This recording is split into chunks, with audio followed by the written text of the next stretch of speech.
ሰላም እንዲናችሁ እንኳን ደህና መጣችሁ። የጥንቃቄ መልእክት ማንኛውም ሰው በቴሌግራም የምታውቁት ሆነ የማታውቁት ሰው ሊንክ ቢልክላችሁ ባለመክፈት ወይም ደግሞ የተላከው ሊንክ ባለመንካት ራሳችሁን አድኑ። ወደማትፈልጉት ሰው የማትፈልጉት ነገር እየተላከ ነው ብለዋል። ያወቁት ማሳወቅ መልካምነት ነው።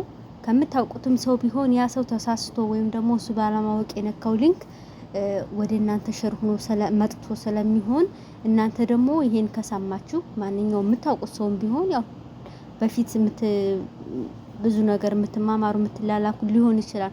እሱ መስሏችሁ እንዳትከፍቱ። እሱን ከከፈታችሁት እናንተ የማትፈልጉት ነገር ወደማትፈልጉ ወደ አሰሪ ቤተሰብ፣ ጓደኛ በቃ ወደማትፈልጉት ሰው ሊንኩ ይሄዳል። እዛ ሊንክ ውስጥ ደግሞ እናንተ የማትፈልጉት መጥፎ ነገሮች ነው ያሉት እያሉ ነው።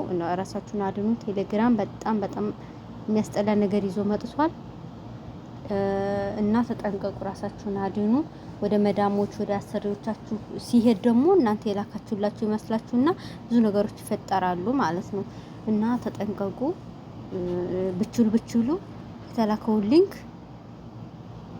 እስከ እንትኑ ማጥፋት ማለት ነው። ሳትከፍቱት አጥፉት። ገብቷችኋል? ደልቱት። አይ ምን ተላከልኝ ብላችሁ በሩጫ ከከፈታችሁት እናንተ እንኳን አይታችሁ ሳትፈልጉት ነው ለሌላ ሰው የሚሄድባችሁ። ከሄደ ደግሞ በቃ ይከፍቱት። ይሄን የጥንቃቄ መልእክት ለሁሉም አድርሱልኝ። በጓደኛችሁ በቴሌግራም በኩል የሚላከው ነገር ጽሁፍ ካልተጨመረበት በስተቀር ከፍታችሁ እንዳታዩት። ቴሌግራም ሌላ ታሪክ ውስጥ ገብቷል። ሌላ የሆነ አላቅም። የሁሉም ሰው ነው ወይስ ደግሞ የኔ ጓደኛ ብቻ ነው እንደዚህ አይነት ነገር የተፈጠረበት? አላቅም። ግን ከጓደኛችሁ የሚላከውን የፎቶ መልእክት እኔ ነኝ የላኩት የሚል ጽሁፍ ካልጨመረበት በስተቀር ከፍታችሁ እንዳታዩት። ሊንክም ከላከላችሁ እዛ ሊንክ ውስጥ እንዳትገቡ። ተበልታችኋል እንደዛ ካረጋችሁ። እና ከዚህ በመቀጠል ደግሞ ሳውዲ አረቢያ ሊዘጋ ነው እየተባለ ነው።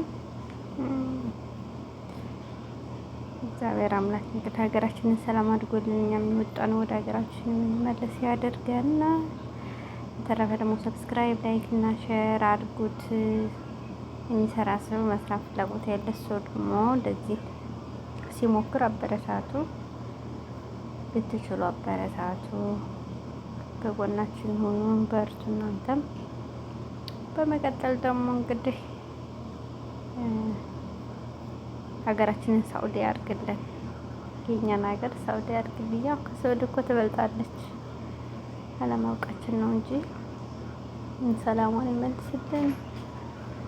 የትም ብለን ዙረን መግቢያችን ሀገራችን ናትና ሰላም ያደርግልን። አትሸበሩ። ቢዘጋም ቢከፈትም